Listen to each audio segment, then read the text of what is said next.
అందరికీ నమస్కారం. ఆ మధ్య శివశక్తికి బ్రాండ్ అంబాసిడర్ ఒకడు ఉండేవాడు. కానీ ఈ మధ్య మర్చిపోయాడు. ఆడు ఏమైపోయాడో, గాలికి కొట్టుకుపోయాడో ఏమో తెలియదు.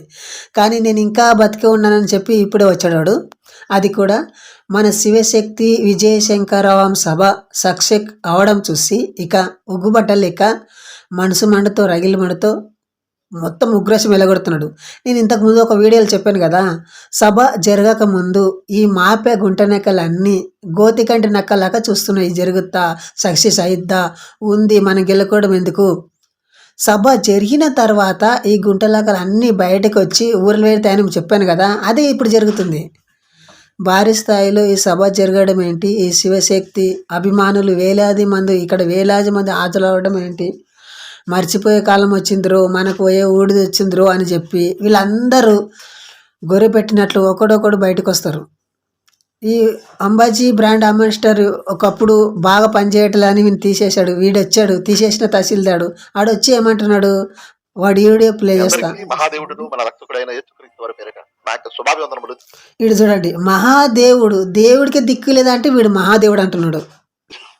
దేవుడు బిడ్డలారా, కరుణాకర సుగ్గున వాళ్ళు ఏర్పాటు చేసుకున్న ఒక శంకారావం అనే ఏదో సభలో చిన్నజీర స్వామి ఏదో మాట్లాడితే కరుణాకర్కి భలే గడ్డి పెట్టాడు చిన్నజీర స్వామి అని అంటూ చాలా మంది మన క్రైస్తవ సహోదరులు ఆ వీడియోను వైరల్ చేస్తూ దీని మీద స్పందించండి అన్నది నాకు కూడా పంపించారు. క్రిస్మస్ పోయింది ఈ నెల, మొత్తం అంతా శంకరరావు సభ గురించి మాట్లాడుతున్నారు. క్రైస్తవులు అందరు కూడా క్రిస్మస్ నెలలో హిందువులను ప్రశాంతంగా నిద్రపోనీయకుండా మా శవం లేచింది అని గోల చేస్తుంటారు కదా, ఆ శవాన్ని పాత పెట్టినటువంటి విజయశంకరరావు గురించి మాట్లాడుతుంటారు.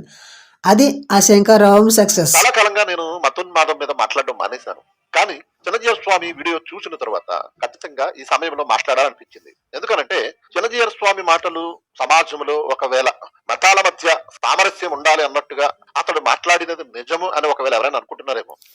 వీళ్ళకి గడ్డి పెట్టాడు, బుర్రలేని గొర్రెలకి అర్థం కావట్లేదు. కర్ణాకాడికి బుడ్డి తీపాడు అని అక్కడ స్కిప్ కట్ చేసి స్ప్రెడ్ చేస్తున్నారు. అది కాదురా బాబు అని చెప్తున్నాడు.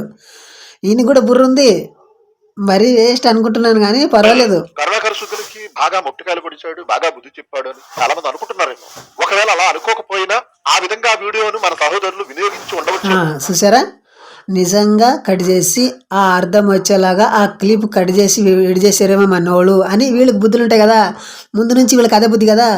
ఈయన కూడా మునుపు ఇదే పని చేశాడు. చిన్నజీర స్వామిని ఒక బిట్టు కట్ చేసి ఆయన నాస్తికత్వంతో మాట్లాడుతున్నాడు.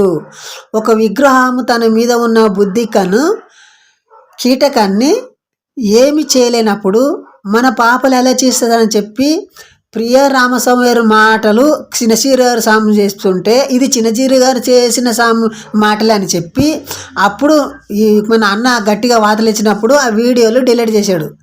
వీళ్ళకి బుద్ధి ఉంటే మనకొద్దని బుద్ధులతో వీళ్ళు కట్ చేసి అది కాదు అని వీడు చెప్తున్నాడు.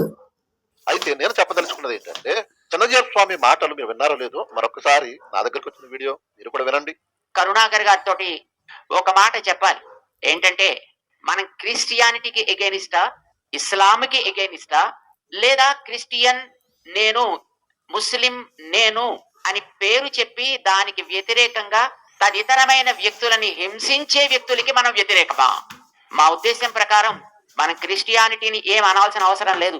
కానీ క్రిస్టియన్ పేరు చెప్పి ఇతరమైనటువంటి వ్యక్తులందరినీ కూడా రకరకాల ప్రలోభాలకి లోను చేసి వాళ్ళ ఆరాధన చేసుకునేటటువంటి దేవతా విశేషాలకి రకరకాల వక్ర భాష్యాలు చేసి సమాజంలో చెడు బీజాలని నాటే వ్యక్తుల పాలిటి సింహస్వప్నంలాగా శివశక్తి ఉండాలని మేము ఆశిస్తాం. చిన్నజీర స్వామి మాటలు వింటుంటే అబ్బో మత సామరస్యం కలిగిన వాడు, సమాజ శ్రేయస్సు కోరిన వాడు అని చాలా మంది ఒకవేళ భావిస్తున్నారేమో.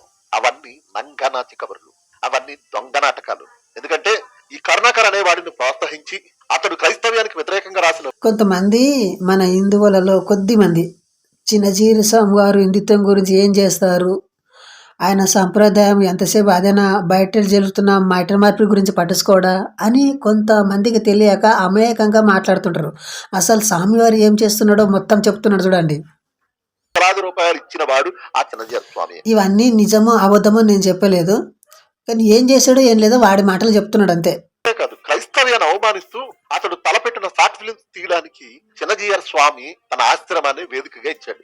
ఇంత మాత్రమే కాదు, ఈ 10 ఏళ్లలో ఆ కరుణాకర్ గారిని, వాడి బ్యాచ్ ని, ఈ మతోన్మాద గ్యాంగ్ అని, ఈ శివశక్తిని, ఆ హిందూ జనశక్తి లాంటి వారిని సమాజంలోనికి వెళ్లి మీరు క్రైస్తవ్యం మీద, ఇస్లాం మీద పడండ్రా అని వెనకొండి తోసిన వాడు ఈ చిన్నజీయర్ స్వామి. అసలు క్రైస్తవ్యాన్ని దుయ్యబట్టమని డబ్బులిచ్చిందే వాడైతే ఈ పదం వినండి. ఈ నా కొడుకుకి నత్తి నా కొడుకు గట్టిగా ఇస్తాను, వీడికి ఊడింది. అతడు తెర ముందుకు వచ్చి డబ్బా కబుర్లు ఎందుకు చెప్తాడు అంటే ఇది పెద్ద డ్రామా, వీళ్ళు ఆడుతున్న నాటకాలు. మనస్సాక్షి అనేది ఉండదండి వాళ్ళకి, మనస్సాక్షి అనేది ఉండదు. మానవత్వం గురించి తెలియదు, దైవత్వం అంటే అసలే తెలియదు. ఒకటే అతనికి తెలిసింది, ఆధిపత్యపు ధోరణితో అనగారిన వర్గాలను ఎప్పుడు తన కాళ్ళ కింద పెట్టుకుని ఈ సమాజాన్ని తన గుప్పెట్లో పెట్టుకుని నడిపించాలనుకునే రకాలే ఈ బ్రాహ్మణులు తప్ప సమాజ శ్రేయస్సు కోరిన వారైతే కాదండి. అలా కోరిన వాడైతే ఎందుకు శివశక్తికి డబ్బులిచ్చి పోషించాలి?